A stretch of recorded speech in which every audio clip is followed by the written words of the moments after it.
Nomeshi. I'm a medical doctor from Ghana. I completed my MPA degree at the Harvard THM School of Public Health this past summer. Last year, during my application process, I had the pleasure of working with Dr. Banda Khalifa, who is a friend and a senior colleague.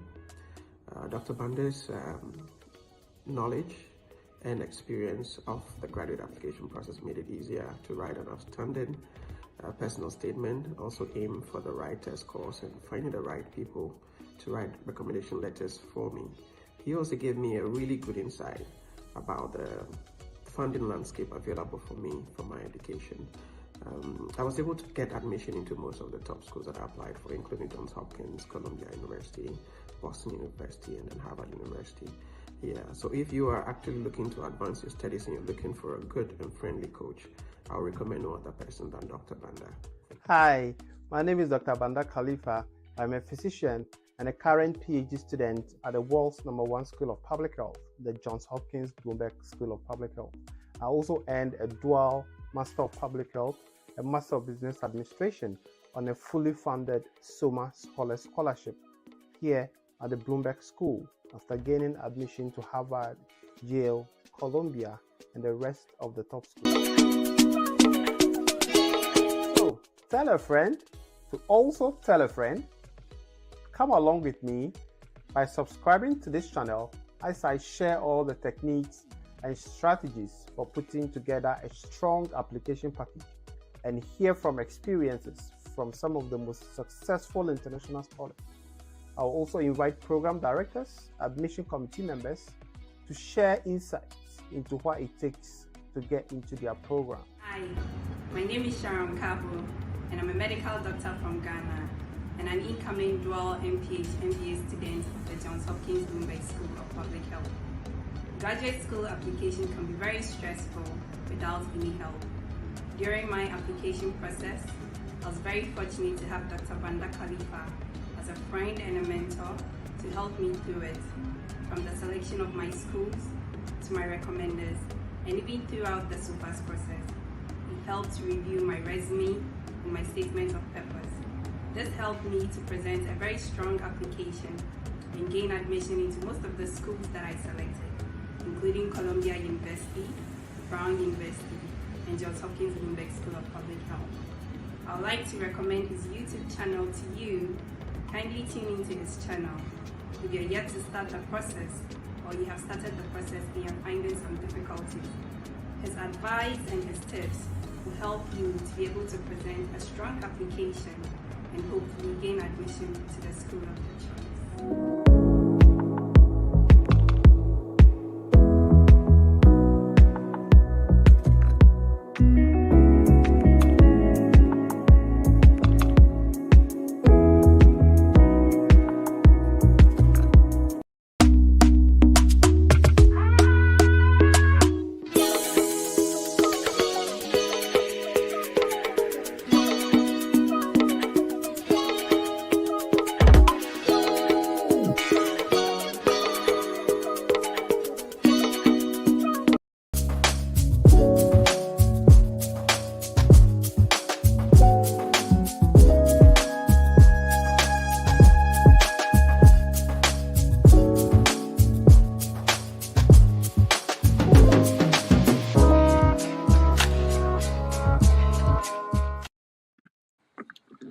Good morning, everybody.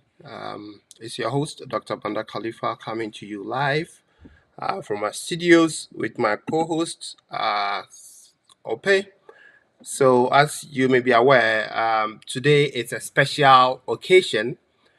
We understand the importance of graduate school and how it fits into our own individual career aspirations. And over the past couple of months, what we've realized is that graduate school financing or funding has become really complex, and it's mainly one of the obstacles that international students face when it comes to achieving their dreams in studying abroad journey. So today we've assembled an extraordinary panel with a special co-host to kind of dive deep into the options available to international students who are coming to, for example, do their masters in public health or even their masters in other fields, to let them know the options available. So we'll keep it short. My name is Dr. Banda Khalifa. I'm a PhD student at the Johns Hopkins Bloomberg School of Public Health. And my colleague Ope will also introduce himself. Ope, we are live. Uh, I think you're muted. You muted yourself, Ope. Okay. Thank you very much. Thank you very much, Dr. Banda, and good morning, good afternoon, good evening, everyone, depending on where you're joining us from. My name is Opeoluwa and Dr. I'm a PhD student at Johns Hopkins, and I will be co-hosting this event with Dr. Banda. Also like to appreciate the African Public Health Network for collaborating with Dr. Banda on this really exciting event. I'm excited to see what we will discuss about and the enlightenment that will come from it. Thank you for having me. Awesome. So we're going to start off by bringing in our special guests. We have our Madam President of the African Public Health Network. We have Dr. Anita, a World Bank Scholarship recipient. We have Melat, who is also a Dean Scholarship recipient, and Umaima Tahir, who is a Triple Institutional Scholarship recipient. Close to the end of the program, we'll have the Associate Director of Finance join us to kind of explain or put the final touches to some of the key issues that we identified during our conversation. So without wasting much time, okay, you can take it from here. So before that, I would like every one of us to introduce ourselves so that our viewers will get a feel of who we are and our motivation. So we'll start with Anita, then Melat, then Umama, then Fatuma. Okay, good afternoon, good evening, good morning, everyone, depending on where you are in the world. As you Banda rightly said, I'm Anita Powell, a John Hopkins alumni, physically the Bloomberg School of Public Health. I finished with an MPH last year. I am a previous Joint Japan World Bank Scholarship recipient, and I currently serve on the Medical Advisory Board with the International Society of Remote Medical Practitioners. I'm looking forward to a fruitful discussion with everyone. Thank you. Awesome. Welcome, Anita. Melat. Right. Hi, everyone. Good morning, good afternoon, good evening, depending on where you are attending these live sessions from. I'm a full-time MPH student at Johns Hopkins Bloomberg School of Public Health. I am a community outreach co-officer at African Public Health Network, and I'm a Dean Scholarship recipient. I am here to share how the funding process was like. Happy to speak to you all. Hi, Emma. Yeah. Hi, everyone. Good morning, good afternoon, good evening again. My name is Umaima Tahir. I'm a senior medical laboratory scientist from Ghana and currently a clinical researcher at the Division of Endocrinology, Diabetes, and Metabolism at the School of Medicine in Johns Hopkins University. I was also an MPH alumni who had the Reed for Scholarship recipient. So for now, this is it. Thanks. Fatuma. Hi everyone, depending on where you are, we're very happy to be here. I'm Fatuma Tabari. I'm born and raised in Niger. I'm a physician, medical doctor with a public health in humanitarian health experience. I am a Fulbright and summer scholarship recipient and very happy to lead the African Public Health Network for this tenure. I'm here in the full-time MPH program in health system and policy at Johns Hopkins. All right. So that was such a quick introduction. So Ope, I think it's on.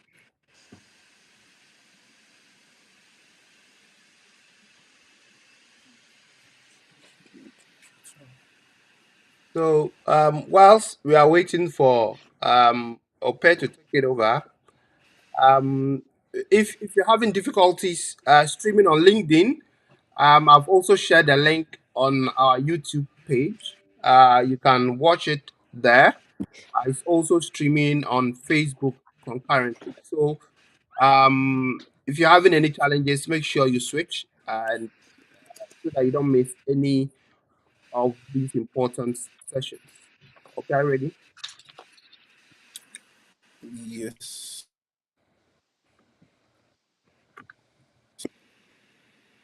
Hello? Yes, we can hear you. Here you. Oh, you can hear me. Yes, yes.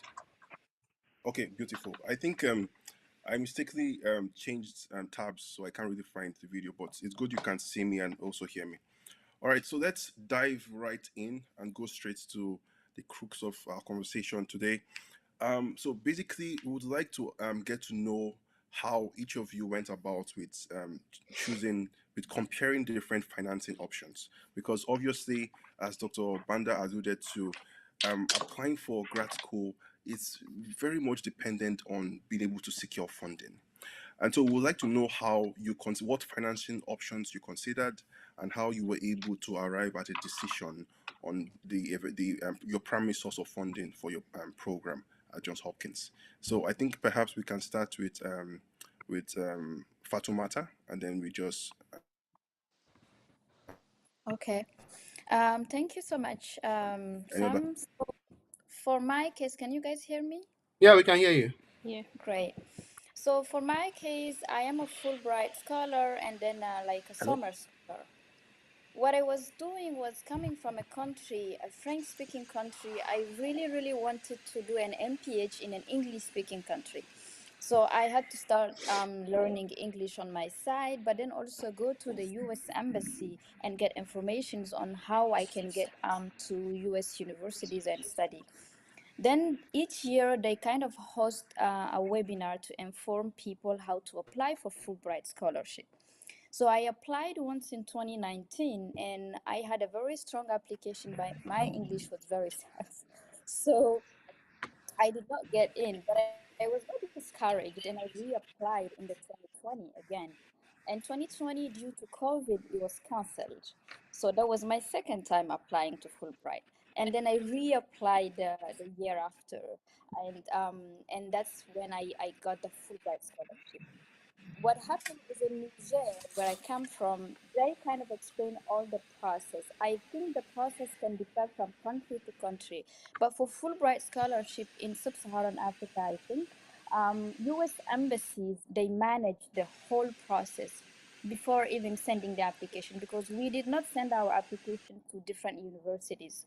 We applied through their portal and then they select the people and they go through different processes from an three different English tests first, and then interview level, and then they will send different application to the universities in US. When they get application accepted in the universities in the US, then Fulbright get like we get the notification from Fulbright.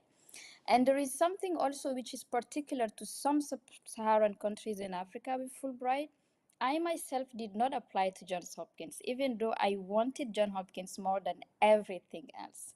So we just can list the universities that we want, which I did for the first time when I applied. But the second time, I did not write anything because we were told, okay, it's better not to write the university that you want because if you don't get a seat in the university, which means you don't, like Fulbright is not applying anywhere else for you.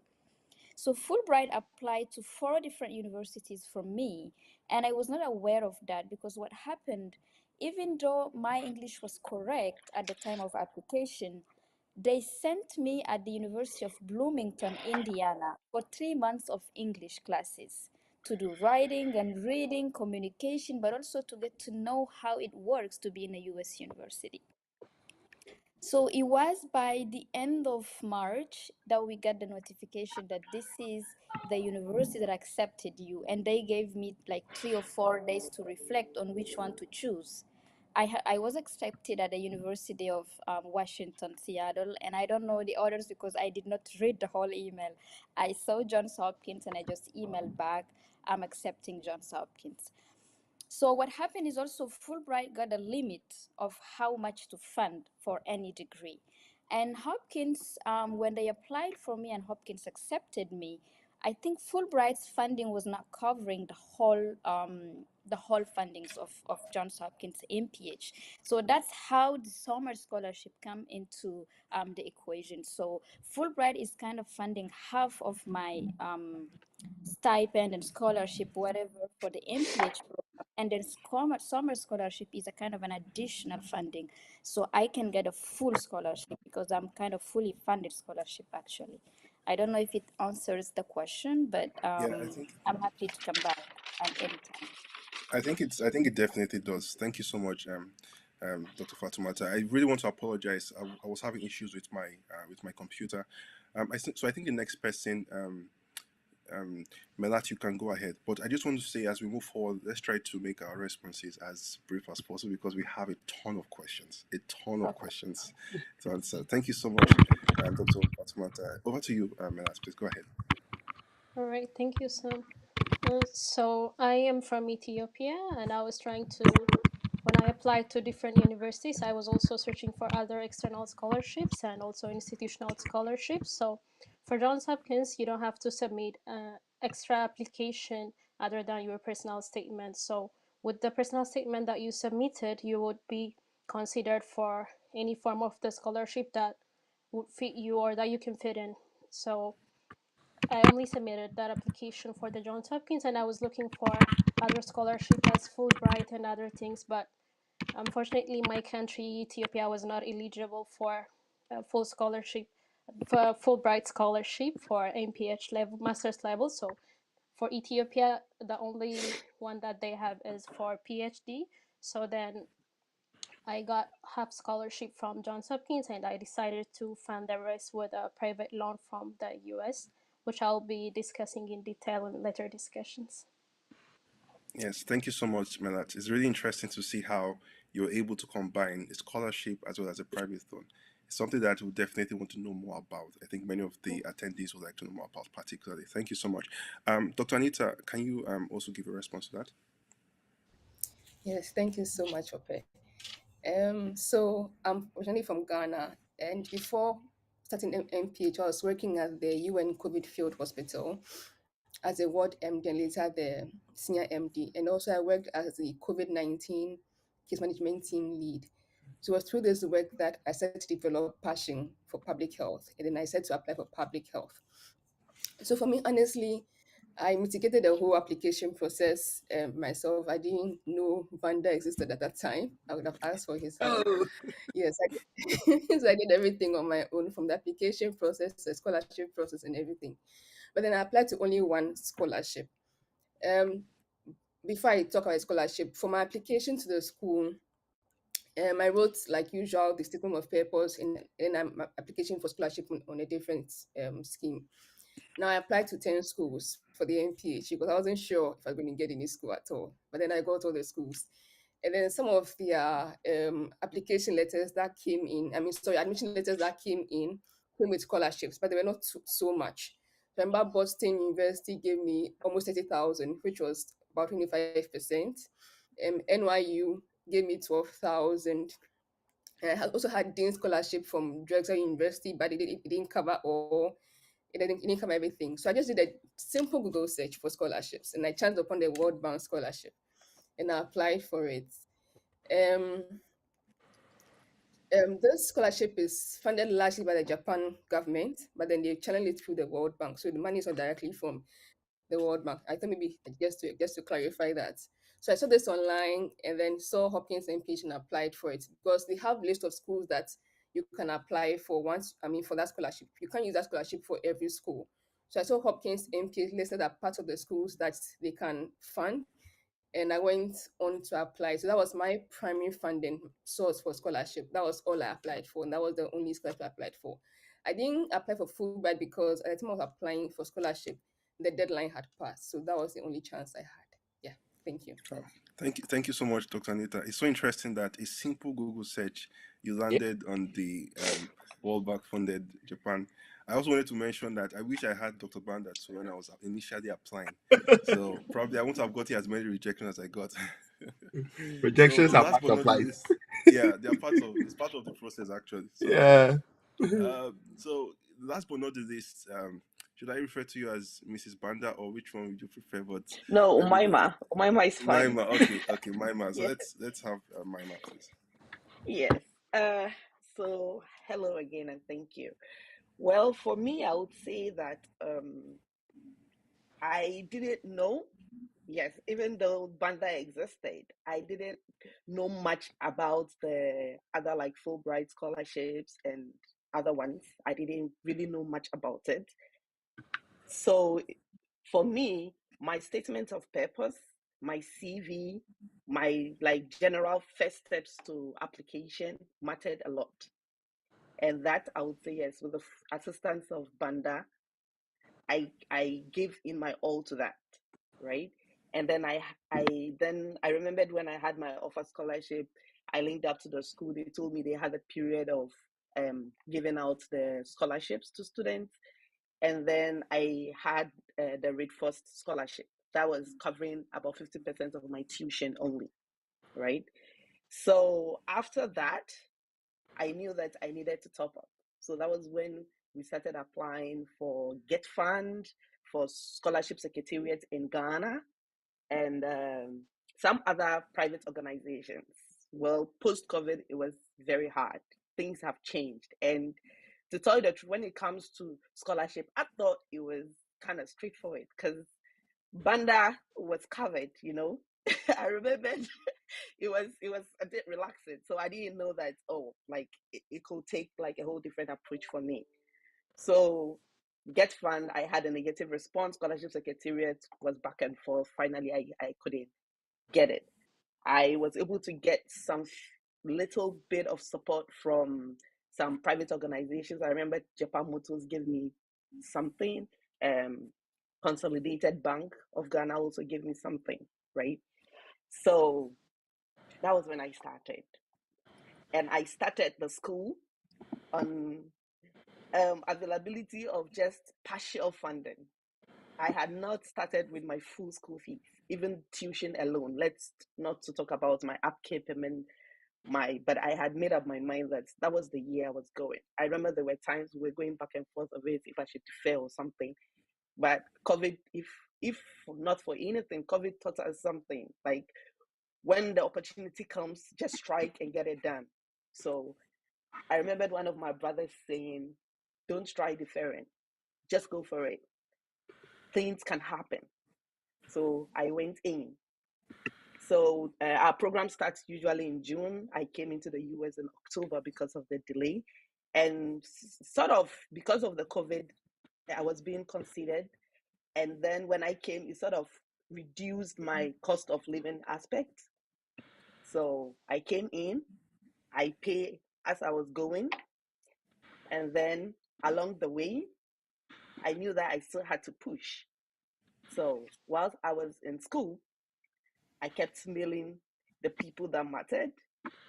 I kept combining what I'm doing, updating them with my transcripts, my results each time, and then Maridina West and her team reconsidered and then gave me additional scholarships like the Becker Foundation, the Bergman, the Endowed Scholarship for Mother and Child. And some of these scholarships were based on my passion that I showed. So, with my capstone, for example, I had interest in maternal mortality, maternal and child health. So, that sort of covered it. But I made the institution know, and I was, you see, there was something like I was pushing really in a good way to let them know that You mean negotiating? I am the best candidate to be considered for a top up, and I wasn't giving up. Mm-hmm. I would say it was one hell of a ride because I wouldn't advise anybody to get into an MPH or a postgraduate program not so sure about your funding. It does a lot to your mental health, but it was done. That's So wonderful. Thank you yeah, so much, Mima. Thank you so much. okay. What I could guess, one key word that you mentioned, passion. I think it's very important that people know that passion should be a fuel when you're pursuing grad school funding as well. And when you portray that in your approach, in your pursuit, it increases your chance of getting funding. Thank you very much, Dr. Banda. Over to you. Yeah. So thanks everybody for sharing your story. I can see how diverse these stories are. We have Assistant Director of Finance who will be joining us shortly. Um, would like to go on and ask you guys to kind of describe briefly. We are hard pressed with time to kind of describe briefly um, uh, the process of applying for the funding that you received. How did you go about the process? And tell us whether there are any particular upcoming deadlines or any requirements that these scholarships need. So we'll start with Fulbright, then we'll go to World Bank, then at the other institutional scholarships, Dean Scholarship, and then with Frost and the rest. Fatima, I think you're muted, or you can't. We can't hear you very well. Oh, sorry, can you Maybe. hear me? Okay. Yeah. Yeah, I can Perfect. hear you. Yeah, sorry. So I was saying for the case of Niger, Fulbright process is very different depending on countries. But for my country, from Niger, and some most of the sub-Saharan countries where they have, the process starts with the U.S. Embassy publishing, I think around January, the deadline to apply for the first road. And when you submit the application, it's I think the same type of application as like a grad school application because you have statement of purpose, you have a resume, you have to show so much passion in it, and transcript and all the documents that they want. And you need also, from my case and from French speaking countries, to show them that you have a proof of knowledge of English at certain level, and then you apply then, and after they will do some different steps, and then when you get at the like the last step, you get an interview and they will send the application to different universities. They send it to you, but it's very important at the first time application to put all your passion in, because this is what they're going to send to the university. It's actually, I know it's in December, for instance, the deadline, December 1st for Hopkins. So the application you should be writing to Hopkins in December 1st, you should write to Fulbright in the very first beginning, because this is what they're going to use to send to the university. And the process is very long, like from January, and then 2 months later, first exam of English, another exam of English, a third one, then the TOEFL. Some countries ask the GRE, which was waived for my case because of my MD, and then the interview, and then if they want to send you for English classes, they call it the pre-academic training. They will send you 3 months in different US universities just to like nurture the English. And then like from January to I think March next year, you get like the information that you got accepted in certain universities. So this is the process actually. We can't hear you, Dr. I think Banda. you're muted, sir. Yeah. How about the World Bank? Awesome story, Fatima. Um, Anita, share with us how So you made your application so strong because I've heard a lot of people say, "Oh, World Bank, you apply, you don't get." So tell us how you got it. So for the World Bank, I think there's a little change now, but then back then anyone could just go online and get the link and apply. So that's what I did. I went online, got the link from online, and then applied. But now I understand that the link is no longer available online and it's being emailed to individuals by schools if they qualify for the scholarship. Hmm. So back then, I saw the link online and I applied. But before I started the application, I went online and then got a document, the same website, which had the guidelines and requirements. Which, I mean, if anyone is on this call and hasn't gotten that and wants to apply, please go get that document and read everything thoroughly because it's very important. The least mistake, you can't be denied the scholarship. So I read that document thoroughly before application. The deadline for applying was 21st of May, But then by the 8th of April, I had finished everything and I submitted my application by 8th of April. Now you need 2 referees before, I mean, for the scholarship. These are people that you could have worked with, and they should have seen how you work in terms of whatever you're applying for. They should see a link with with a referee as your boss or supervisor and what you want to apply to do in the university.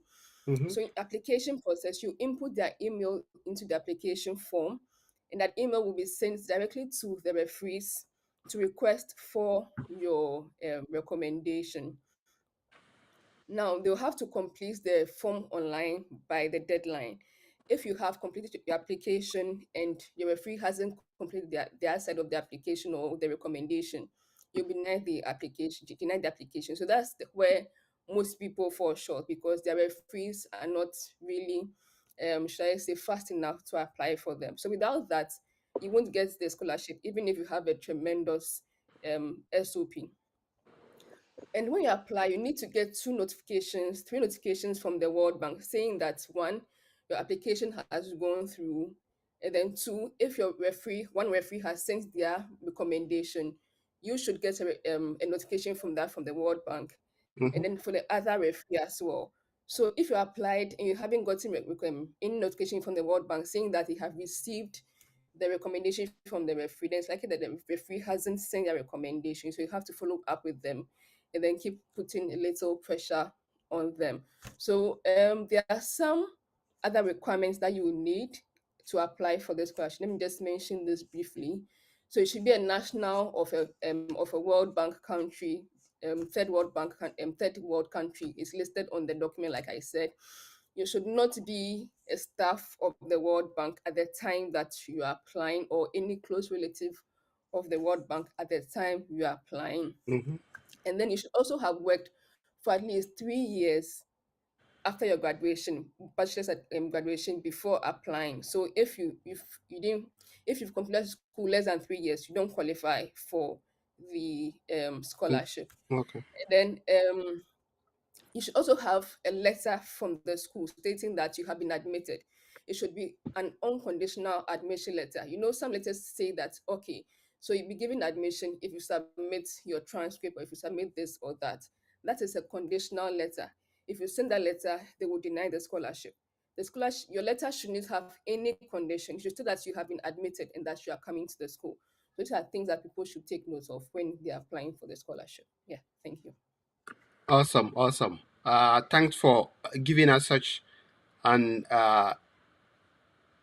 elaborate application process and the requirement that applicants will need in order to put themselves in a better position to get the scholarship. Malat, your story is also quite different. I mean, you got something from Johns Hopkins, who's the Dean Scholarship, but it wasn't enough to see you through your graduate school process. And as Omama rightly said, with a passion in mind, you decided that this was the right time.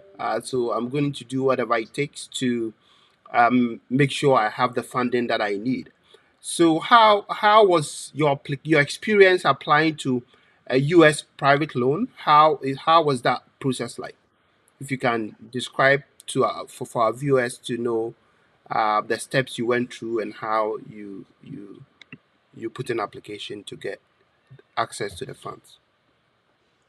All right, thank you, Banda. So, as the previous applicants mentioned, I've been also searching for other source of fundings to support my funding for my graduate school, and due to the ineligibility of the country, or I was just a fresh graduate out of medical school when applying, and I did not have the work experience that other um, scholarships require to be eligible. So the option that I had was to go for a private loan in the U.S. So the banks that will give loan have two requirements. It's a different process if you have someone who's going to co-sign for you, or if you're just doing it without a co-signer.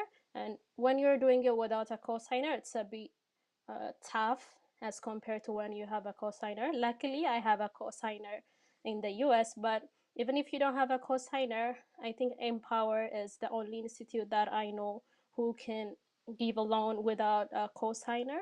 And I'm familiar with the process that has a cosigner. So cosigner is someone who would support your application, who must be a US citizen and should have a good credit score. Usually above 700 is considered to be good.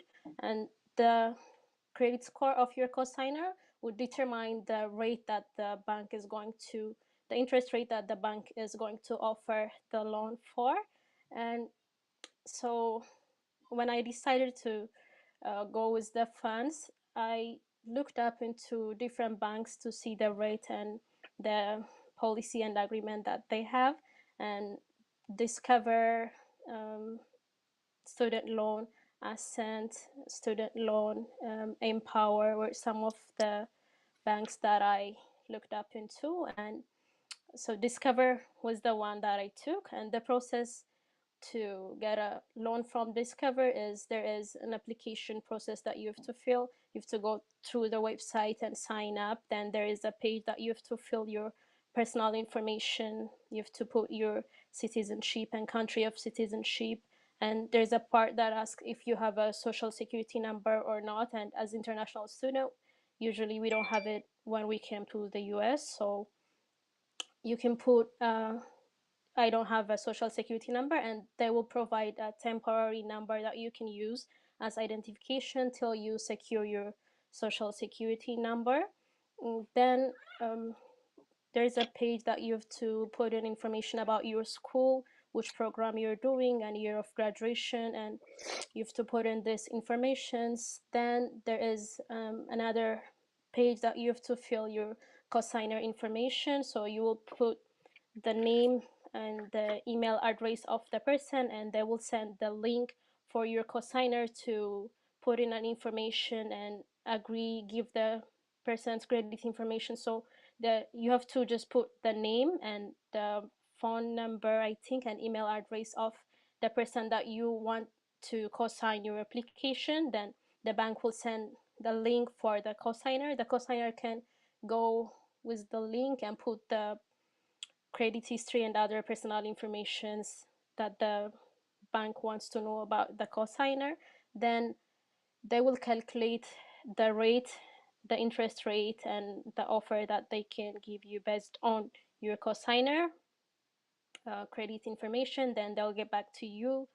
If they approve your cosigner, they will get back to you with the other informations that you have to submit. Then they will also send a request to your school, and your school has to approve. And the loan that you're asking should not be beyond the amount that you need for your graduate school. You can take additional for the living expense that the school calculate. For Hopkins, I think it was 24,000. You can take additionally that one on top of what you need to cover for your tuition. Then it will take a week or two for the school to approve and get back to the lenders. Then you will fill some agreement forms. You will choose the different type. They have different offers. You can like pay small amount a month while you're in school and do the rest after. They'll give you a time frame that you can agree to. You can have like 15 years, 17 years, 10 years, depending on the amount and the agreement that you choose. So you can choose that and electronically sign the paper and return it to fill out the form and finish it. Then they will uh, they will disperse the amount every, I think, every 2 months, 2 months and a half. They will disperse it and they will directly send it to the school. The school will take the amount that is needed to cover the remaining tuition. Then they will send the remaining, if you take additional or if there is anything remaining after the school take what is needed to cover the tuition, they will send it back to you through the bank account that you provided through your personal bank. So this is more or less what the application and the whole process of obtaining the loan was like. Awesome. Thanks for summarizing such, unique process to us. And as I said, we have the Assistant Director of Finance, with us. And I think this would be a very important point to kind of bring her in to get a sense of her expertise in this area. Dr. Helene, hopefully I'm pronouncing your name right. Yes, you did, Dr. Herline. Great. Thanks for joining us. As my colleague rightly stated, so she had to take a private loan to top up with her graduate school expenses. Can you throw light to, for example, the options that are available for international students and how the process continues after they've reached out to these lenders? Absolutely. So, she did touch upon a lot of good key points. So I do appreciate her elaboration on the whole entire process, as it is unique on the student side to hear the whole process because it's different for us. I am the Associate Director of Student Financial Services at John Hopkins um, Public Health School. So basically, there's different options for students when looking to finance their education, right? It's on the publichealth.jhu.edu website. Basically, there are different options. Some students can receive scholarships through their department. It really depends on what department and what program that you're going to be majoring in. So that's an option. There's also information for international students on our website as well, and it goes into more details on what's available for international students in comparison to domestic students, right? Because we want to make sure that you guys have all the options as well, and you know what's available to you. Along with institutional aid, there is the public health grant as well, which I believe one of you guys touched upon that too, so I do appreciate that. More information on how to qualify for the public health grant is on our website. As I stated before, it's publichealth.jhu.edu. So you want to make sure you look at all your options there. And when you're looking at loans, private loans, it's very important that you're not just picking any one of those loans. You want to look at the interest rates. You want to look at those repayment periods as well as I believe what was just mentioned. She stated that she was paying small amounts and then she had the option to pay after her education in the span of 15, 16, 17 years. Sometimes it goes up to 20 years, 30 years, depending on how much you're taking out. So you want to read that fine print when you're looking at the loans. I personally can't recommend ethically which loan to take out, but when you're looking at those private loan options, you want to look at those repayment periods. You want to read the fine print. It's very simple. When you go on our website, you want to go through M Select and you want to pick John Hopkins Public Health, and then it shows you all of your different options and the interest rates, and then you can kind of see which one you can apply for, and depending on your eligibility, as already was stated, through your credit history or your cosigner credit history, then you'll have different options available. We also have a funding source guide, and what that funding source guide does through our website gives you a list of all scholarships that are available. So, one thing that I'll probably say is I would refer to that funding source guide first to look at all those different scholarships that are available that you can qualify for before you even look at the private loans. Okay. Thank you so much for giving us this information. But I would like us to stay a little bit longer on this particular subject. Um, Mm-hmm. uh, so those who are applying without cosigners, I know Milad mentioned it seems there's only one agency, which is Empower, that is really into providing funding sources for those without co-signers. Do you have any idea how this process works, or the other parameters that they look at? Is it the program that you're attending, the number of years, or how do they decide on who to give their loan facility to? That's a great question. When it comes to these loans that are outside of the entity of John Hopkins, the information that we have on our side is not plentiful. We don't really know too much of their parameters, but what I do know is that they do look at the credit history. Private loans, for the most part, look at the credit history. They want to look at your assets. They want to see how you're going to be able to repay back. In regards to Empower, from my understanding, what they do is cut a check. That is the difference between the other private loans and that loan. The other private loans basically send money to the school directly through electronic transfer. Empower actually cuts us a check, so it takes a little bit longer. So it's a little bit of a longer process. I'm not sure their interest rates as might be a little on the higher side because you don't need a cosigner. I do know sometimes with those types of loan companies, they have higher interest rates because they know that they're getting the students that really need them, if that makes any sense. So they have the flexibility to kind of go a little higher with the interest rates, right? So what they do basically is send out a check to us. So for example, if we're getting electronic payments, we might get it immediately versus Empower. We're waiting for that check to come in the mail. It might take about 2 to 3 days. And then when it comes to my office, we have to go ahead and put it in the system, and then we have to give it to the billing department. So it's a longer process as well.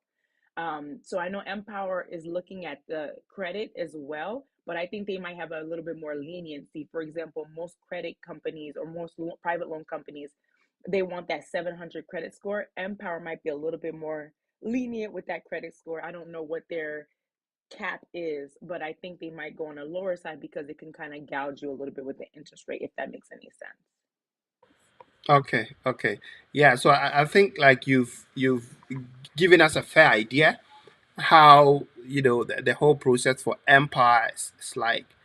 So basically, Empire is more a bit strict in terms of their credit inquiry, and also the fact that it may take a bit longer for you to access funds from Empire.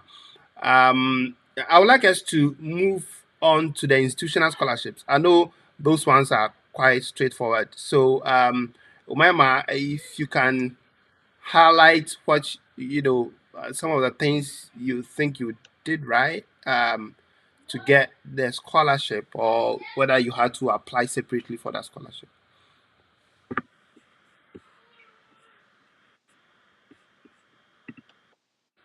Yeah, we can hear All you. right. Okay. Thank you. So, like I said earlier, right? The scholarship process, the institutional scholarship process for John Hopkins that I accepted and then started with, I didn't need any additional documentation.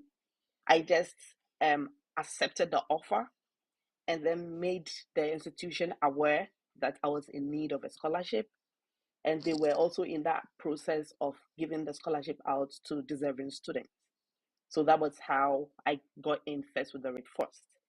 And I believe that your application process, how you go about it, the content where you capture your own story, all matter. And I don't know if there is something like maybe it's after the program that I'm now seeing. Oh, so there are actually resources that guide people to, like, so many available resources that guides us to how we should apply with a strong application that should give you a higher chance for scholarship. But some of the key points that I know, like, it increases your chances would be how good your standard of your statement of purpose is during your application. You should be able to capture your story. Nobody can tell your story but you. You have to say all there is. And from our part of the world, I know that sometimes we play down on certain parts of our stories. You play some leadership role and you don't even know it. You don't even acknowledge it. That is why some people say LinkedIn, you get all stressed up because somebody tells his story to the fullest and you are underestimating certain things. We were in school, we were going for screening programs, outreaches for free, sometimes for just food. We don't even know how important that is. We play some little leadership roles in our lives or in our journeys, and you have to capture all of that. That is what I'm trying to say. And I remembered I captured my story that began with me being a Muslim woman coming from a minority Muslim community in Ghana. We all know Ghana. We all know being in a minority community in Ghana and being a Muslim, how it's going to be like. So I think that these are the kind of elements you don't have to do away with. Like I said, yes, when you draft it, you can ask for assistance for somebody to polish the English for you, to make it better, to make it more presentable. But you would have to tell your story. When you leave anything out, nobody would know.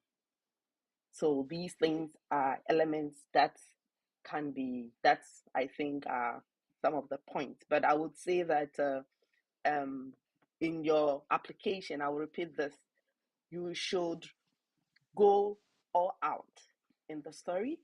You should also seek help from people, either they've been through that journey that you know, or now there is so much going on with YouTube. And then I would be selfish to recommend that Banda is doing a good job at that. So you go out, you seek help, you seek guidance. We sometimes like to think it's okay to do it on our own. Yes, you can do it on your own. Some people can get it through, but it doesn't matter. It's okay if you go out there looking for help, and there is help. So, All right. Thank you so much for such an insightful message. So, in summary, institutional scholarship are granted, especially at Hopkins, without you having to apply separately for any additional scholarships. And any application you're putting in also serves as an application for scholarship consideration. So, before you hit the submit button, you have to assume, or you have to imagine that I'm applying for a scholarship. So, what elements do I have to put in order to stand out from the competition and increase my chances of getting a scholarship? Thank you all so much. I think we'll move on to uh, yes, Wema. sorry, I just feel like the audience need to also know that there is something that maybe it's not too common, but it's done when you enroll, when you're able to get a chunk of the scholarship and you enroll in, because that happened with me and one other person in an international school, right? That you can still pursue for some internal scholarship or institutional scholarship whilst you are doing the course when you need that help. Because when I was going in, it was just the Red Cross scholarship I had, but my capstone, I opened myself up to let them know that I was still in need of scholarship. So my capstone also gave me the chance to have another scholarship, my interests, even some of the electives I took. And then let's not also forget that there is research assistantship, because all these scholarships I was on were more of my tuition fee. So I had to have a research assistantship job that gave me a minimum of like about 20 hours per week. And that also came handy for me. Thank you.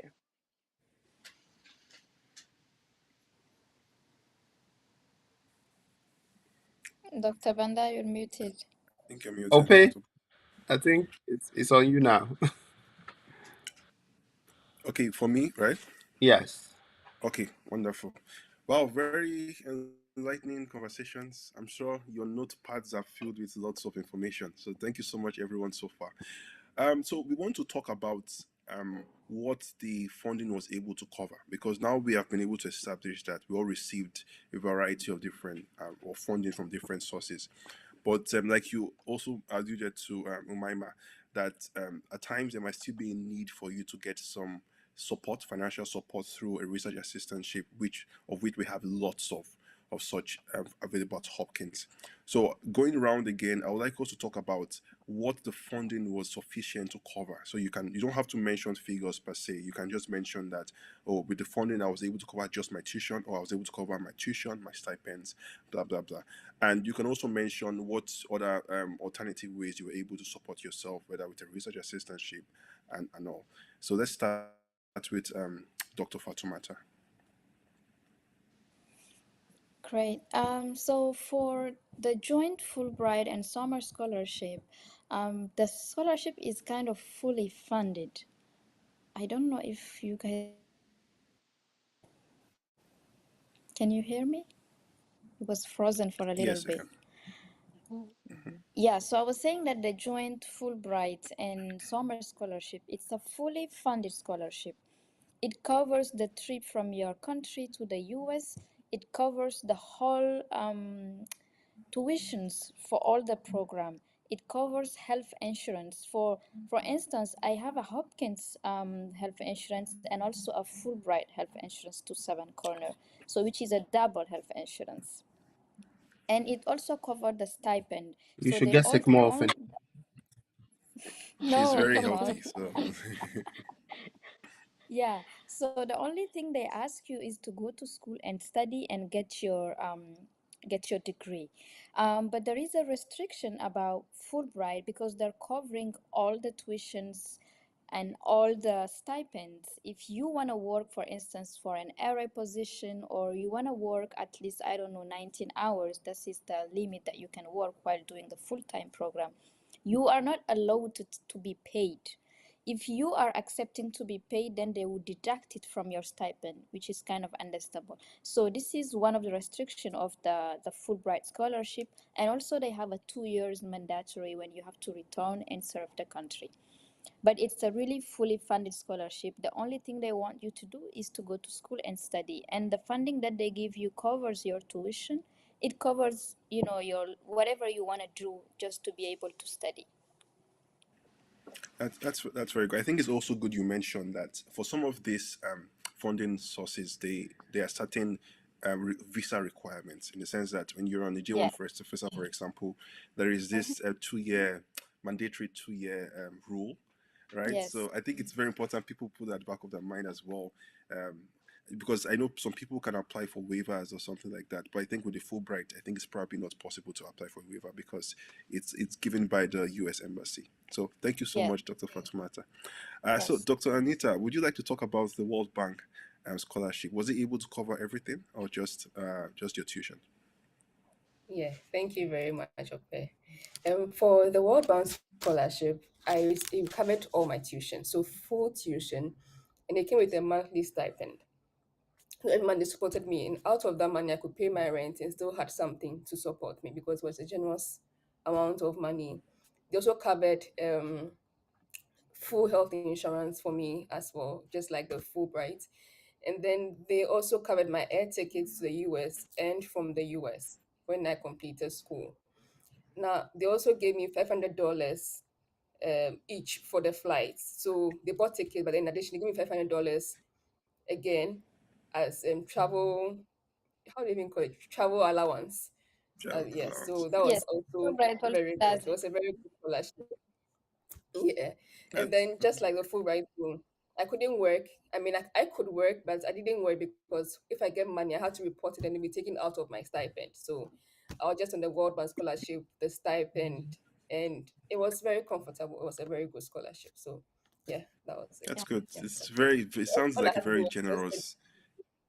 Yeah, it Yeah, sounds like a very yeah. generous scholarship. So that's very good. Yeah, But if definitely. I may find out, just like I mentioned earlier, with the World Bank, did you have to come with a J1 visa, and did you have? Okay, it's the same thing as well, too, Yes. right?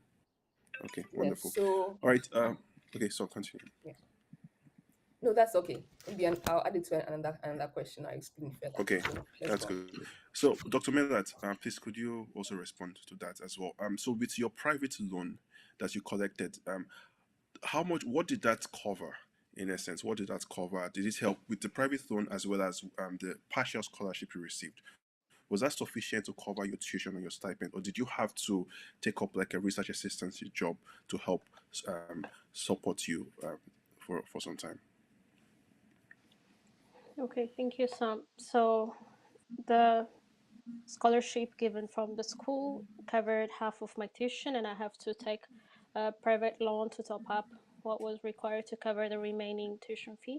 I also took like um, a bit extra from the private loan, just as I jump into the country, I need some money to for house rent before I secure the RA jobs. I need some money to start life in the US. So I took a bit extra. Then when I secure my RA job, I have to return what was remaining on my hand, and that's how I do it, and I'm financing the rest of my the amount that I need for her day-to-day living from the RA job that I got. So there is no restriction on the amount of hour that you have to do apart from the F1 visa requirement, which is less than 20 hours for a full-time student. So I'm doing the RA position to secure the extra amount that I need to live in Okay, the that's US. lovely. Thank you so much, Doctor. For that. So before Umema talks, because honestly, I really want to hear Umema's response because she has like a combination of different funding sources. So I'm interested to really know how you're able to help with that. Well, before you talk, Umema, I just want to go back to Dr. Melat. So I want to sort of like find out with the funding sources you received, right? So was there like any visa requirement or something similar to that from the school, expecting you to like return back to your country for 2 years, as is the case with the World Bank as well as the funding received by Dr. Fatumata, the Fulbright? Yeah, so I I got the F1 visa, and it's a non-immigrant visa, which requires you to go back to a country after you complete your OPT. But there is no visa restriction with the scholarship that I got from the school. Okay, that's good. That's good. So Umema, please, would you like to respond to the question? Yeah, thank you. Okay. You know, the reason why, honestly, I'm very impressed with this session is I hear people's stories even now, and I'm like, wow, I wish I knew this part.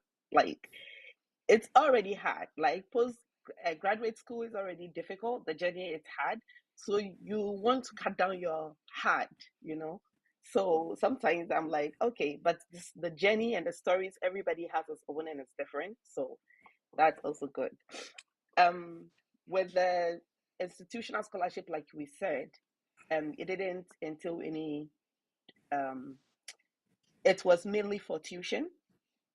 All the four that was officially stated is for tuition only. There was no stipend. There was no tickets, whatever. So, like I said, the Japan Motors and the the Consolidated Bank of Ghana also gave me their support. But because by then I was not done with my tuition. Somehow I felt like my tuition was the most important. Let me get here, and even if I have to cut down my budget, I'll do it, right? So everything was packed, even with the private organizations in Ghana that assisted. Everything was added to the tuition, and I needed to prove to also the school, even though I was asking them for more, I needed to prove to them that look, I went out there and I searched, and this is how much I have top up. So I was very transparent with any little thing that comes in. But I must say that with me, I also had a very strong support from the people around me, the family, my in-laws. I was, in One fact, I particular did not pull person. back. I remember that I was telling my brother that me man now I am begging, and he was like, you know what, you were begging for a good cause, so just do it and get it done. That's how it was. I was on people's necks saying I was in school and this is how my scholarship is and blah blah blah. I was doing that, and then like I said, my research assistantship, I didn't take that money for granted. It was very good for me. It helped, and yeah. So I think that is Wonderful. what I was saying. Dr. Bana, before you take over, I also call you Fatumata. I wanted us to address the whole research assistantship application process. So basically, anyone can respond to this. How easy was it for you to find a research assistantship position at Hopkins? Okay, so yes, Umama, Well, please go ahead. from my part, it was easy.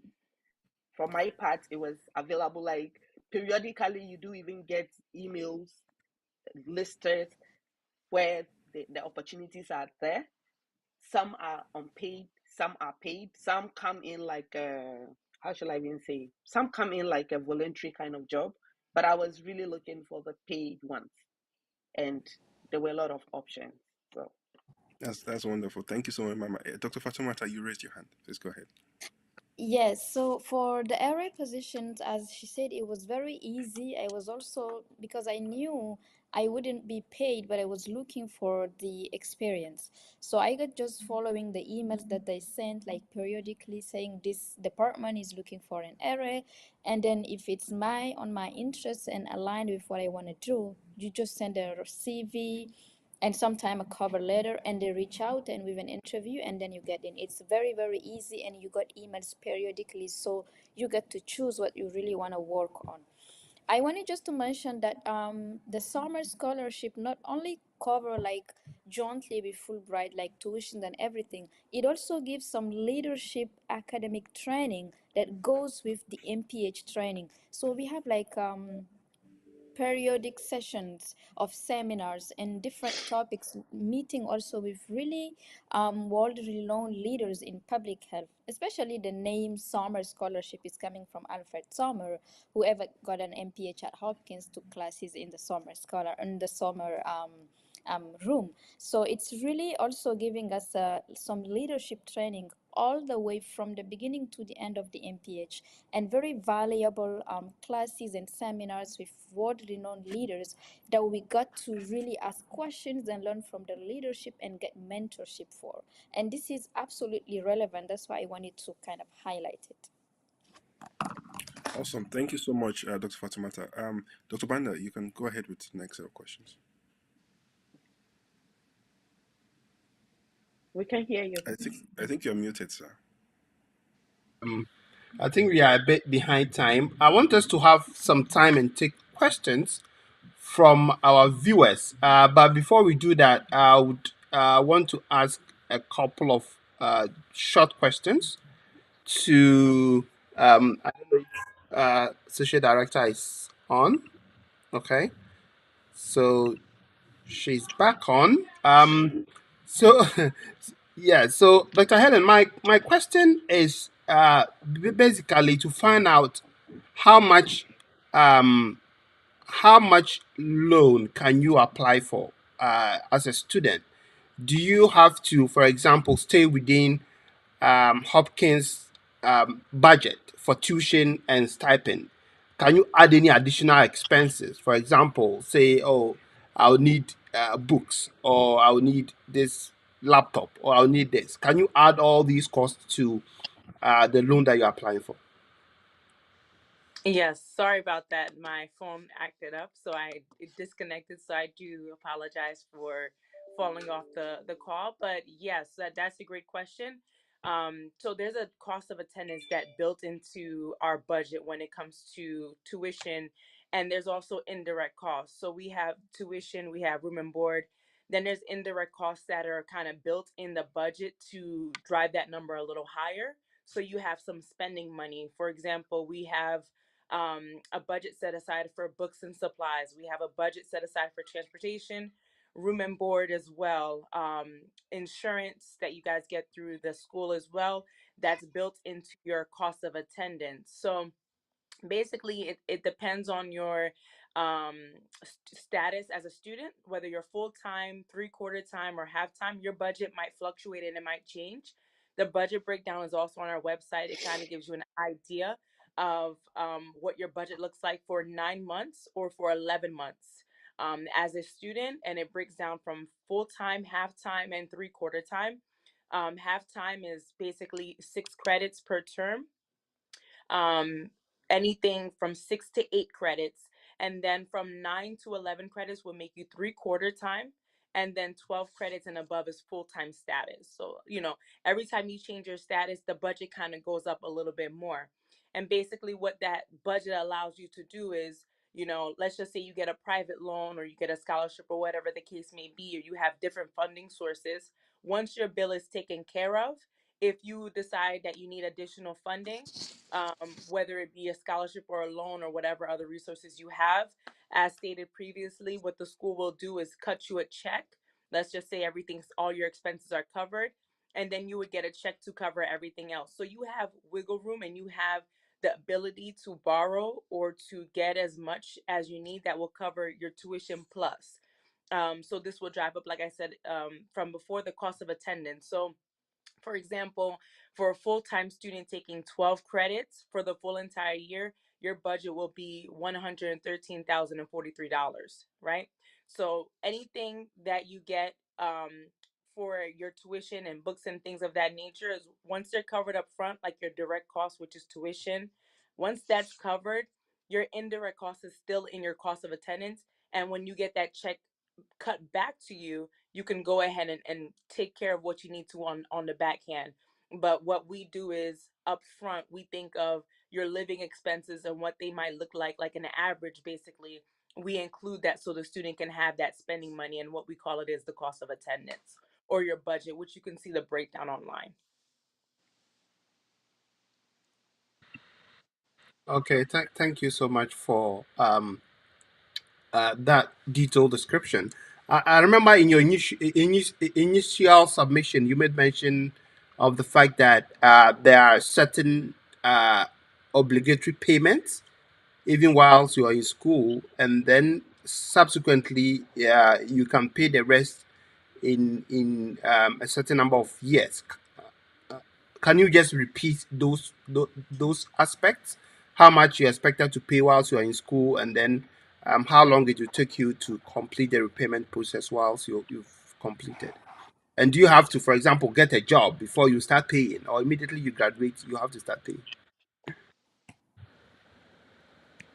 So I think if I understood you correctly, you're talking about the different breakdowns of direct costs and indirect costs. I think that was your first part of the question. Yes. So yeah, and I want us to know how is the payment, the repayment process for the loan. Perfect. Got it. So whilst you are in school, do you have to pay a minimum amount? And once after graduation, how long does it typically take for you to pay back your loan? And whether it's tied to you finding a job opportunity before you start paying, or immediately after school, you have to find a way of paying. Okay. Yep. Perfect. Understood.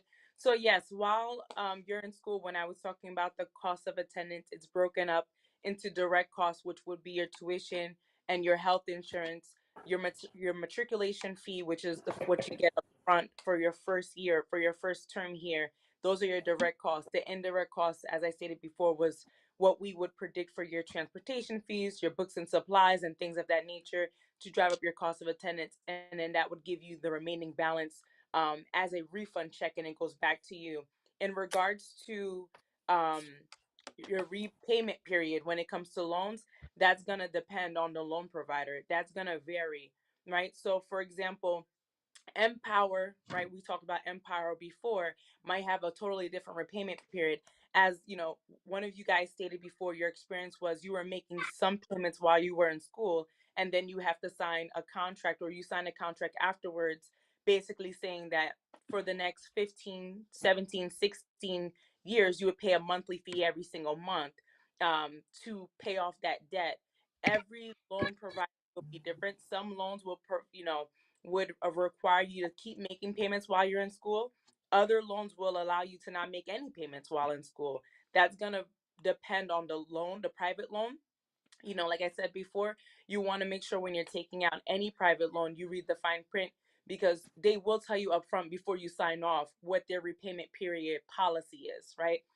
Being an international student, it's a little bit different than it is for a domestic student, because under domestic students, they have federal loan guidelines. What the federal loan allows you to do is you don't have to make any payments, and your payments are deferred until after school.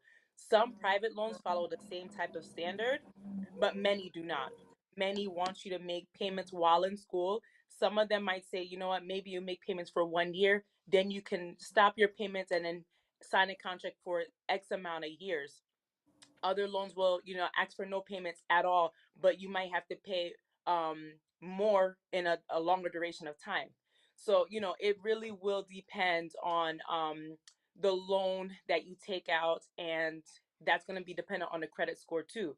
Because if you have a not so good credit score, your cosigner has a not so good credit score, they might ask for higher interest rates, and they might ask for repayment immediately. If you have a pretty excellent credit score, they might let you make payments later on, and smaller payments, and you don't have to pay so much back, or your interest rate might be lower, if that makes any sense. So that really will be dependent on the loan. With private loans, it is kind of like a little bit of a gamble. So, it's not the same like federal loan. So it's going to be case by case. Okay. Okay. You've, I think you've given us a clearer idea about how this whole process works. I'd like us to take some few questions from our audience. Ope, do you have access to LinkedIn comments? Otherwise, um, we could start So, from YouTube and uh, Facebook. Um, so on LinkedIn, I don't see any questions on LinkedIn, but I'm going to put out a comment here for people to put their questions in the chat box on LinkedIn. But do you have okay. any question? Have you seen any questions on YouTube? Yes, I have a question from YouTube. Somebody wants to know um, about arrow positions. Do you have to apply uh, when you're already in Baltimore, or you can apply before you get to Baltimore? Any offers? For me, masters may be different, but for my PhD, I applied. I got a position before I came, right? So it depends on how. Uh, it depends on whether or not you know the people on the project and whether you have access to their emails. And I'm sure before you come to Baltimore, you may not know a lot of people. So it will be better for you to come, assess the situation, get through. So someone always say get through the summer term, and then you can assess yourself whether you can add on an area position to whatever program you're doing. So you can either, it's two ways. You can start whilst you're home, but it's advisable to get on campus, know how things are run, get to know the different opportunities, and then you can apply. Umama, do you have something to add? Yeah, I just wanted to also add that whether you even have links from home or you have a mind of your own on what you want to do from home, usually I can even confidently say all of them, you can't do that. You can't start your RA ship when you are not in the US. You at least, for an international student, you at least have to be on grounds, on the US grounds, before you can start work. But yes, you can start your networking, you can start introducing yourself before that. That is if you have the opportunity.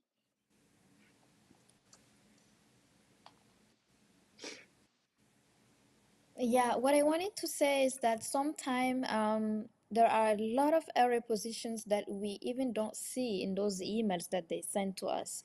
What I have been doing for a lot of my classmates is to go on the like faculty list and see who has like some projects that you will be interested in. Even if the area position is not posted, you can email the teacher or the professor saying, I have this interest, I've been working on this topic, and I'm really interested if there is any area position where I can fit in. So if there is an error position coming on, before even they send the email to the school, the teacher can reach out to you. Some of the error positions, they even don't post it. My first error position was not posted in the email. It was because of a school event that I attended to, and I network, and then the teacher knew I speak French, and they had like projects in some French speaking countries. This is how I got the first error. So it's really like looking for those emails, reaching out directly to the professors. It's really important. And I have seen that coming from a background where there is a huge difference in you approaching a professor than here. They're very open, they respond, and they like students who reach out to them. Where I come from, you don't kind of just reach out to the professor like this. So take advantage of that. Write an email, be concise, and tell them what's your story, like shortly, what you're interested in, and how passionate you will be to work on this project or any project that they're doing because you love their work. And they will reach out. If there is any position, they will reach out, they will call you, or they will refer you to another of their colleagues. So really don't hesitate to reach out and be concise on what you're looking for. They will know and they will reach out to you.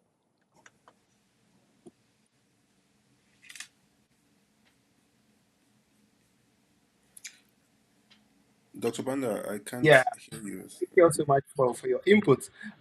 We'll take another question from YouTube. This is from MD. So MD says, does Johns Hopkins have separate deadlines for admission and funding, or and does the insurance cover your dependents? I'm sure the insurance part is for maybe Fulbright and World Bank if you have a dependent. So You- when So for my case, I so don't know. okay, go Sorry. ahead. No, you could go ahead. For my Okay, case, I Fatima. really don't know because I don't have a dependent. So I Okay. can ask and get back to the person if possible because we have Okay. a huge network of Fulbrighters. Yeah. Anita. Yeah, so in my case, I mean, when I got my scholarship letter, I was stated that they don't provide for dependents. So for us, they don't. Yeah, Okay. so that's it. All right. And I know for myself, I mean, I was also a summer scholar. Everything was provided: my tuition, health insurance, stipend, leadership training, etc., etc. But when it comes to health insurance, if you need to add a dependent, you have to pay extra. So even with a summer scholar, with a summer scholarship, it provides only for your health insurance. But if you want to add a dependent, you would have to top up a little to cover for your dependent. So no, you won't get everything free like that. Um, Dr. Helen, you wanted to add something? Yes, just looking at the first part of the question where it says, does John Hopkins also have separate deadlines for admissions and funding? So, yes, there's deadlines when it comes to applying to John Hopkins. That all of it is online. You want to make sure you're exploring when you're looking at our website. Again, it's publichealth.jhu.edu. I don't know the admission dates off the top of my head because that's still on the admissions department. But basically, when you apply to John Hopkins, just as previously stated, you're also applying for the institutional aid that is already there. So they're not separate applications, they're one of the same. So when you're applying for admissions and being admitted, you're basically applying for institutional scholarships as well. So they're the same application. There's same deadline for that because you're applying for them one and the same.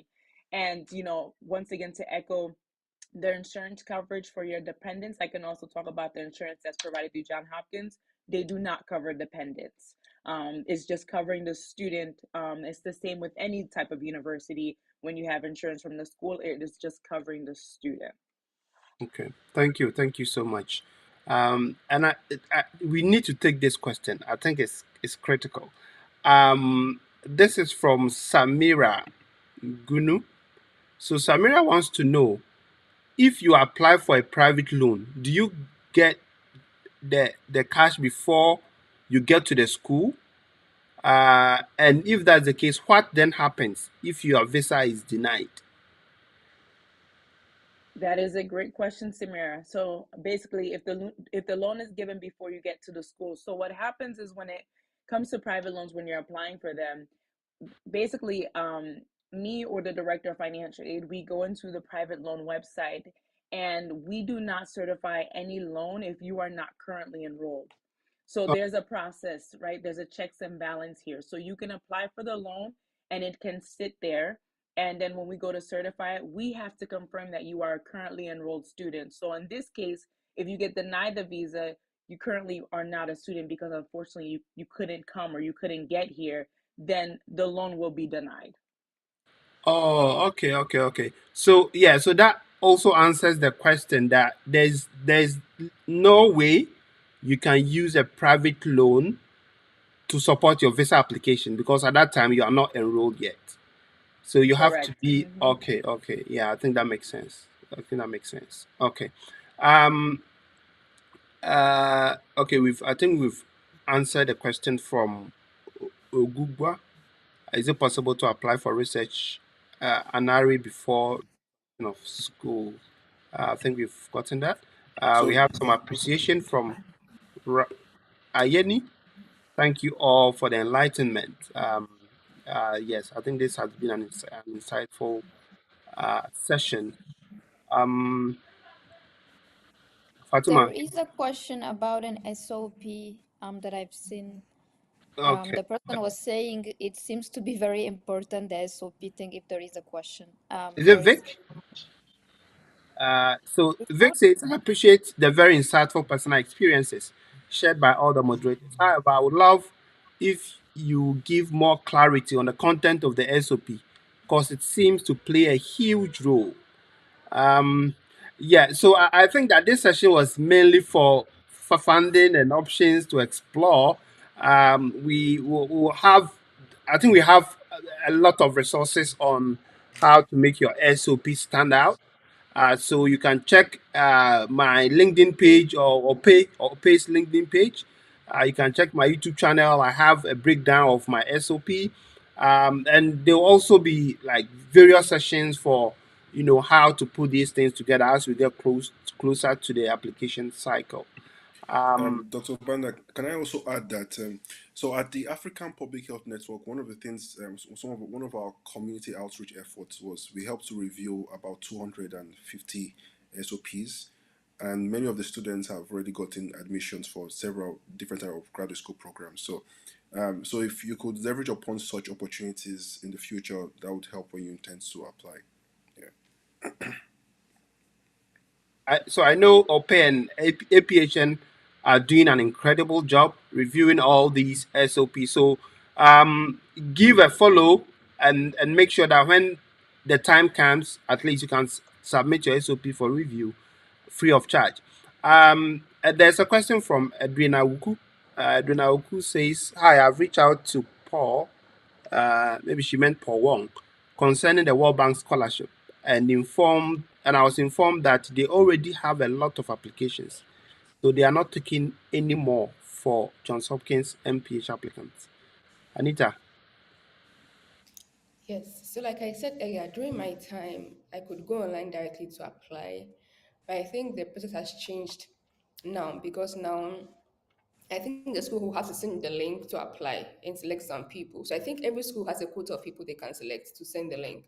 So it probably means that she wasn't selected or she applied late or something of that sort. So she was, I mean, they didn't send her the link because of that. But I think now there's a quota for each school. And once they reach that limit, that's it. They don't give to more people.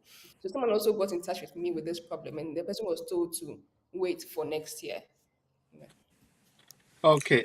I think it's important that you've shed light on the change in application process. So currently, as it stands, you can't apply independently through their website No, or through the web. no, you You can't. have to be linked No, you to the school before you put in yes, your application. Okay. yes. Um, Somebody wants to know why Ethiopia is not shortlisted on the Fulbright Master Scholarship. Melat, what did you do? Okay. Honestly, I don't know. It's not on shortlisted for master's program, but they support the PhD program. But I Mhm. don't know the reason. But Ethiopia is not in the list for Fulbright Master Scholarship. Okay. Um, Blackboard 2 wants to know how's the job opportunity after graduation. I mean, from my experience, I think it's been great. The alumni, maybe the alumni on this panel can speak to whether they had struggles with the job. I remember discussing with my wife and telling her that eventually, if you're looking for a job, you get one. Um, Yeah. it it doesn't matter how long it takes. Like, Eventually, you get one. There is yeah, a lot. yeah. At first, you would think there is none. When they start coming, it becomes a lot. You would actually need to know where your interest lies and what you are interested in. So that's the thing with from John Hopkins being an alumni. I would say that there are a lot of resources available while in school and out of school when it comes to job. So you would, if you are not careful and you don't have a good sense of direction to what you want, you may even get overwhelmed. And what you don't want to do for yourself is after going for graduate school and all the challenges it comes with to fall into a job that you don't even have passion for it. So you take your time, know your passion, select. You definitely get where you stand. And then, like the Dr. Fatuma Victor said earlier on, you can also reach out to PIs, you can reach out to lecturers, you can reach out to people of importance that you need, and then show them your interest. There will definitely be a place for you.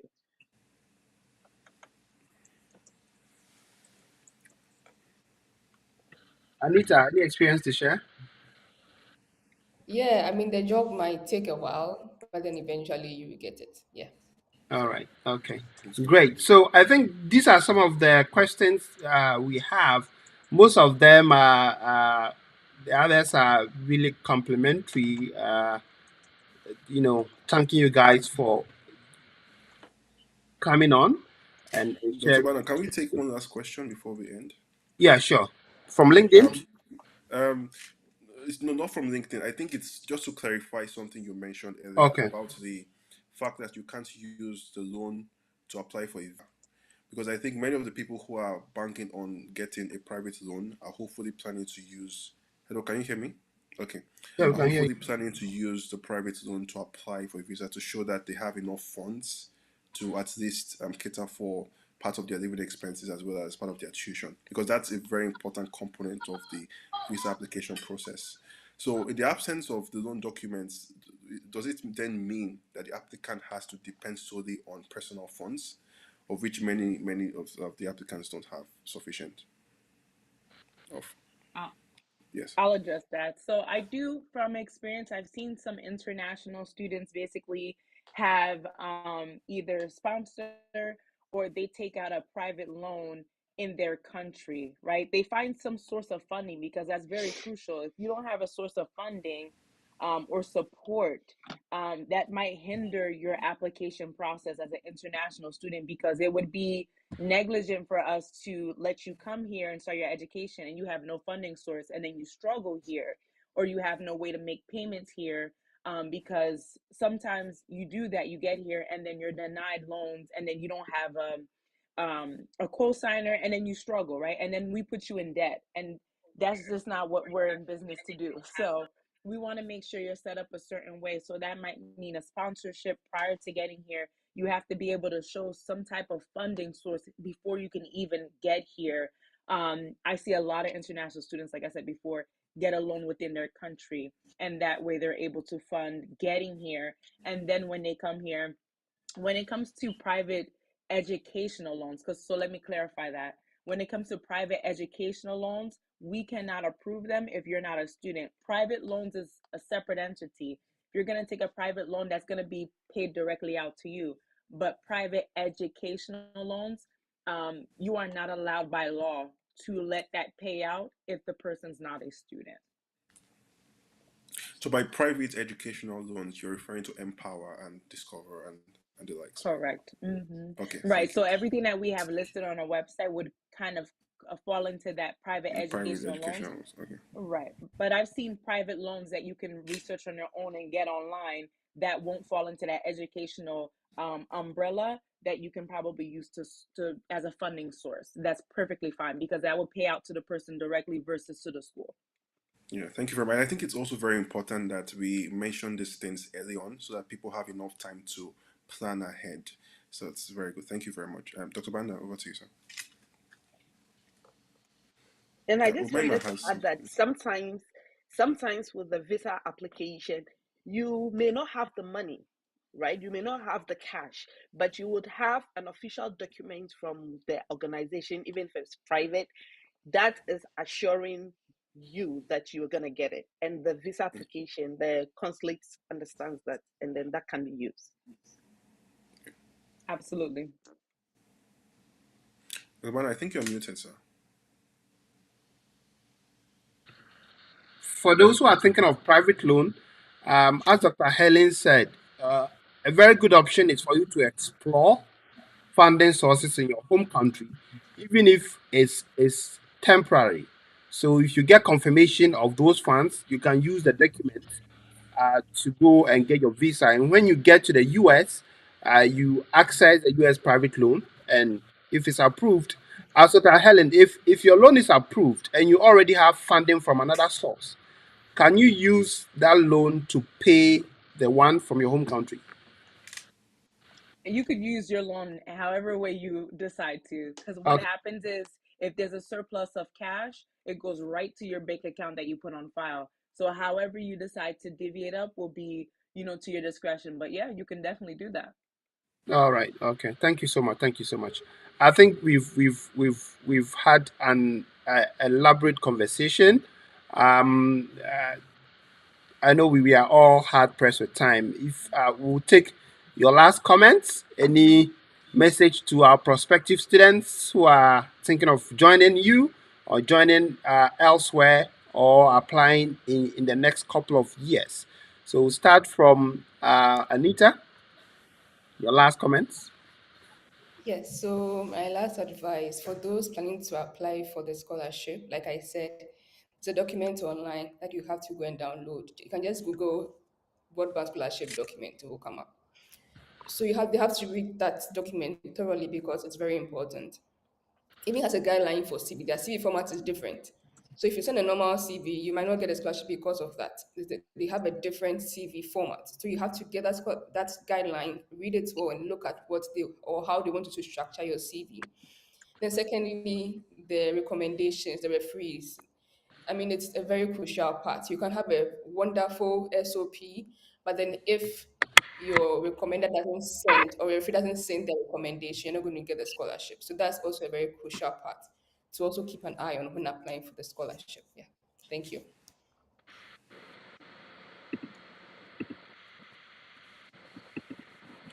All right. Can you hear me? Yes. We Okay. can hear So you, but we can't see you. yeah. Right. We'll take Fatima. Your last words.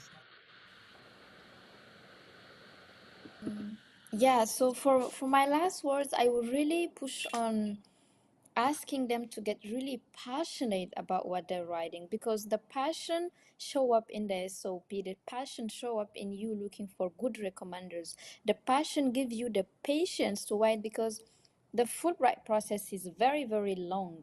And some people could just think, oh my God, this is too long, I can't. The passion gives you the patience. The passion gives you also all the energy you need to put on the SOP and really market yourself. And please don't sell yourself under what you want to do on or under what you've done. We've been very trained to kind of market ourselves very, I don't want to show up fully in the SOP, show up Very fully humble on the with resume, and ask your recommenders also what you want them to write. Because some of them, they know you well, you work for them or with them, or they were your mentor, but some of them just don't write the right thing that you want. So it's really important to kind of tell them kind of the university you're applying to, so that they know that they need to market you very well and they know how to do it accordingly to what the university is looking for. Be passionate. This is what can give you the fuel that you need to go through all the grad school, from applying to getting into getting the degree done. So be passionate and show it like fully, like very, very fully. Thank you so much for those encouraging words, Fatima and Anita. Dr. Melat, your last words? All right. So the process is not easy. It's not just an easy process, and there must be something that would make you to keep pushing throughout the process. So you need to know the reason why you started this process. You need to set your goal ahead before starting this process. Then you should be able to gather as much information as you want, because information is everything that you need at this application process. You need to have a mentor. So I didn't have a mentor who have this organized information to guide me. There are some people who are giving me different information at different time, but you need to have someone who would guide you through the process and would teach you the skills that you need to apply for the process, and just make use of all those people who are available or who are just out and sharing their experience. Make a good use of them, be friends with them, and try to build as much network as you can that you need throughout this process. And don't get discouraged. There are a lot of options that you might not have yet discovered, but there are options for the scholarships for everything. So just keep pushing and uh, try to reach at your dream. That's what I have to say. Thank you so much. Mama, your last words. Yes, all that they have said is what's actually something that is really true. But I would also say that the application process for a graduate school is your time, the most time for you to self-reflect, full self-reflection. We've talked about passion, we've talked about resilience, we've talked about pushing hard in a right way. That will be the time for you to do that. And your story is your true story. Anybody can come in to help you. Yes, there are a lot of people, there is a lot of resources, there's a lot of help. But your story, nobody can tell your story like yourself. So just for you to know that your story is valid. Yes, it is not easy. There's a lot of challenges. But what I have realized more than ever, being a mother of twins who are just like 5 years and adding a school to it, when I didn't start my school application, life was still hard. It wasn't that easy. So I had to choose my hard. So it's hard to take this path. It was still hard for me. My life before the school was hard. So I needed to choose my hard and know that it is worth it. And then you can do it once you are ready to do it. When the time is ready for you to go through this process, you would know because you will start putting the right things forward. So, yeah, that's all. And just for you to know, if you are new to it and you are now starting, you can get a lot of people who are willing to help. It's okay to reach out to somebody and the person wouldn't have the time because we are undermining the people who are making time to get the resources online and however to help. It is really, my husband is doing, so I know what that takes. It takes a lot of time and sacrifice, and we would always commend such people who are willing. But if you reach out and you are not hearing the response, be patient and reach out to several people, right? So you get someone who would give you what you want. Maybe there is a natural reason why A didn't respond and then B responds. Maybe what you need is from B. So it's okay. Your story is valid. I wish you all the best. And for some of us who have started the journey, let's also open ourselves. Let's not make it like it's rocket science. Yes, it's hard, but it can be done. And if we have done it, then others too can do it. The opportunities are there, but if you don't know that there are opportunities, you will not even be able to do it at all. So thank you. And most importantly, thank you to all of you on this panel. I love most especially the diversity here because even some of us here are learning new things. So Thank you, everybody. I think we'll need another session for motivational speeches, right? How do you say? Okay, so we'll take last words from Dr. Helen. Any last words for our international students who are looking for funding sources or any general advice? Oh, absolutely. So definitely my advice would be to plan accordingly, right?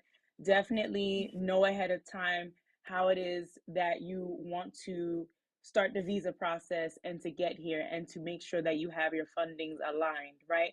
There's nothing wrong with being prepared, preparing ahead of time, and having your ducks in a row. Because as previously stated, I've may have not gone through this educational process. I've gone through a different educational process. Schooling is hard.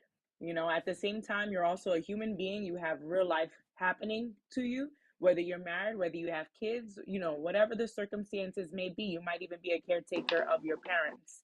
You have to make sure that you have everything in line and in order.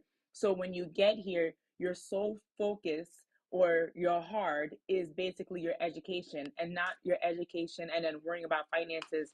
I cannot tell you how many times I've seen an international student come into my office basically sobbing, crying because they have no funding. And unfortunately, they cannot continue their education with us. And it breaks my heart because that's not why I'm in this profession, right? So, it brings me great joy to be able to assist individuals, especially individuals that look like me, get to where they need to get to when it comes to their education. So my best advice to future students or even current students at this point in time.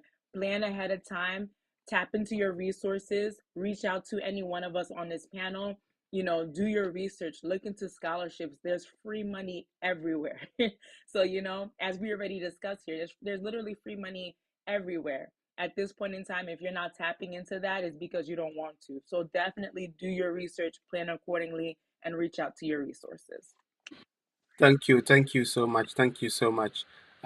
Ope, I think I will leave you on for a while. So, our guest, thank you for your time. I think you're allowed to leave if you want.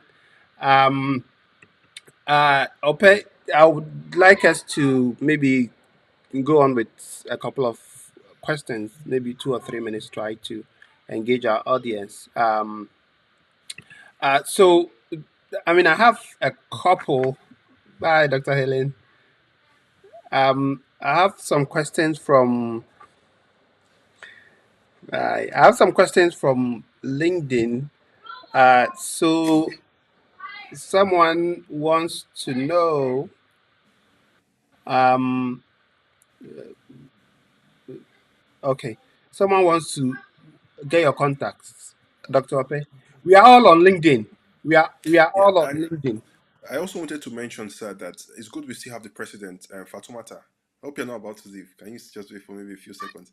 So, because some people might want to get in touch with African Public Health Network, and it really Mm-hmm. helps for you to have someone to help you settle down with, Mm-hmm. and to help you also with your visa application and everything. So, Yeah. if you are watching and if you are an admitted student and you would be coming to Hopkins this summer or by fall, you can contact Dr. Banda. He will link you up with the African Public Health Network. We will get someone to help Yes. you with your whole visa application and with settling in and everything. So don't worry, we got you. So Yeah. Awesome. Yes. Please do reach out. yeah, Awesome. Awesome. you were saying something, Dr. Banda. Yes. Okay, somebody wants to know about PhD. I think today is not really for PhD applications. I think Dr. Emmanuel. So, I mean, for PhD application, most schools will give you funding. Once you get your PhD offer from good schools, you definitely get funding. So there's nothing to worry about. Um, Thank you for your mentorship. Okay, I think the loan part is off. In which month does Johns Hopkins usually contact individuals with institutional scholarship? Um, I think usually they will say like from late February to March. I don't know if you've had any experience with any of your mentees, but most of mine started getting some funding around um, February, early February there, all the way through like March. Yes, I think, and in some cases you might also have it included in your admission letter. So they Okay. might put it there that okay, congratulations, you have been admitted, and you have also been awarded so and so scholarship and all. There are also some scholarships where it might take a process for it to be reconsidered. Perhaps somebody was given a scholarship, but the person declined the admission. Hello, Mm-hmm. Dr. Banda, can you hear me? Yeah, And I the can hear person you. declined the admission. So in that situation, the position was not available initially, but then you were reconsidered. You understand? Okay. So I think it's very important to emphasize that people should, like your wife was saying, people should negotiate Mm-hmm, their mm-hmm, mm-hmm. funding. You understand? Just keep negotiating because there will always be, at one point, there might be a vacant position, and it's the person that appears to be most passionate about securing funding Yes. that they Yeah. give the position. Yeah. Yeah, so it's very So, important. mm-hmm. What I've realized is that you have to be persistent, right? If you send one email and then you go and sleep for the next 2 months, there's someone who is constantly sending emails every week. So that shows that the person is interested. The person wants to attend that school. So any I opportunity can that imagine comes, how persistent. Sorry, I can imagine how persistent your wife is because Charlie, I remember having oh, very Charlie, oh, passionate. emails, sending your transcript. I have a 4.0. I deserve this. So I mean, these things help. Um. Okay. Somebody wants to know if they can apply to the World Bank scholarship in 2 schools. I doubt that is possible. Somebody said Yeah, I I'm a think they can registered check nurse. the website to see. Yeah, I'm a registered nurse. Can I apply to Johns Hopkins and be considered for scholarship? A registered nurse. Yeah, Okay. he's Yeah, I a think registered it nurse. can be. I think it's all based on. It's not really a matter of like what you studied per se, because I've seen people who are not even who don't even have medical background still get a Yes. scholarship. You Hmm. understand? It's more of like how qualified are you for that position, and how well can you package yourself through Hmm. your personal statement. I think it's very good we re-emphasize that the personal statement is arguably the most important Yes. document for Hmm. international students when Yeah. they are to submit the application. Anyway, yeah, I think this has been a very useful session Dr. for. Manda, a lot of people are asking about your mentorship. Would you like to talk about the mentorship plan? Uh, Do yeah, you have so I mean, so myself and Ope, we are all in the mentorship, drive. Um, if you want to really follow me to get info on what I share most of the time, is on LinkedIn and on my YouTube channel, Dr. Banda Khalifa. You can subscribe if you haven't. I've also come out with more like a cohort of mentorship where I've selected a couple of students that I want to mentor throughout the application cycle. That application has ended. So unfortunately, we can't take on more because I don't want to increase the numbers so that yeah, I it wouldn't have decreases that. the Yeah, quality of the mentorship. exactly, exactly. So, but what I've said is that whatever I discuss with that team, if it's not very sensitive information, I would share the same content online. So in our Zoom meetings, I may be recording our sessions, and then afterwards, I'll share those Zoom interactions online. So you can follow along and get the same level of quality mentorship that I'm giving those that I've selected. But unfortunately, I can't officially take you on as a mentee, but you can still be a mentee from a distance. Yeah, and I think it's important that the audience know that, I mean, you are not a superhuman. You are a PhD student, Say it again. a full PhD student at Hopkins, and a Yeah, father too. So you have a lot of things that you have to balance. So they can also be mentored, from a distance by following your post on LinkedIn, your YouTube channel, by yeah. subscribing, and also you don't really need like to have his phone number for you to Hmm. mentor. Hmm. Yeah, definitely, definitely. Anyway, yeah, I think we've exhausted a lot of time. We've gone over one Okay. hour, almost 2 hours. Dr. Ape, thank you for your time. Do you have any final words for our people on So the continent? yes.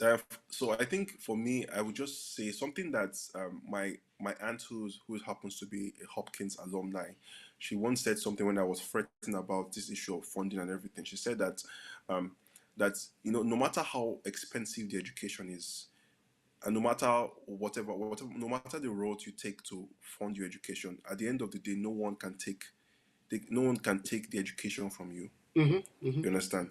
The education stays. You might have to pay back the money, but the education, the knowledge stays with you for the rest of your life. So it's a worthy investment for you to get into a school like Hopkins or whichever school you will be applying to abroad and get the education. I mean, no one cares to know how much many of the great men now paid for their education. No one Yeah. cares to know how they got the money. Mm. What we know is that they're great and they can buy the whole school if they want. So Yeah. one day you'll get to a point where you can buy the entire Hopkins or buy the entire school in the Hmm. in the nearest future. So just keep pressing, just keep pushing. I also wanted to end with this quote. So I saw a quote, and I want to say that quote because I think it will really help someone. So it says that it's a Chinese proverb which says that today we do the difficult so that tomorrow we can accomplish the impossible. So just like your wife was saying, choose your own hard, embrace the difficulty because the Hmm. truth is that tomorrow, someday you would accomplish the impossible. So Yeah. Yeah. Thank you, thank you, thank you so much for your time and putting this together. I think we should be doing this kind of content very often, to yeah. let people get an idea about the whole graduate school journey, from funding to even picking courses whilst you are in the program. I remember when I came here, I was ready for the school to send me my timetable and say these are the courses you're doing. Suddenly, I'm left with picking and choosing from over 200 courses. So I think sometimes it's helpful to to let people get a feel of how the whole process is. So thank you so much for your time. Hopefully I'll see you very soon on LinkedIn. Yeah, So for sure. have a nice day. All right, take care, Dr. Banda, and take All care, right, everyone. Bye bye. bye. All right, so guys, today has been a very insightful session. We spoke in detail about graduate school and how you can get funding for your program. There are different sources of funding: institutional funding and external funding. External funding can range from the World Bank scholarship, the Fullbright scholarship, and private loans. So the private loans, you can have the US institutional private loan, or educational private loan, and then non-educational private loan. It is worth noting that if you're accessing, or you're thinking of accessing a loan from the US, that loan cannot be approved until you've enrolled in the program. So what that means is that you can't use that loan to apply for your I-20 or to apply for your visa. You have to be on campus before your loan would be released to you. So we've all learned something new today. So if you haven't, try and watch this video again so that you get a comprehensive idea about the whole funding process. So thank you all so much. It's been great having you. If you're new, please subscribe to the YouTube channel. Follow me on LinkedIn. I'm also on Twitter, and join this journey as we all strive to reach our full potential. Have a great rest of your day. Bye bye.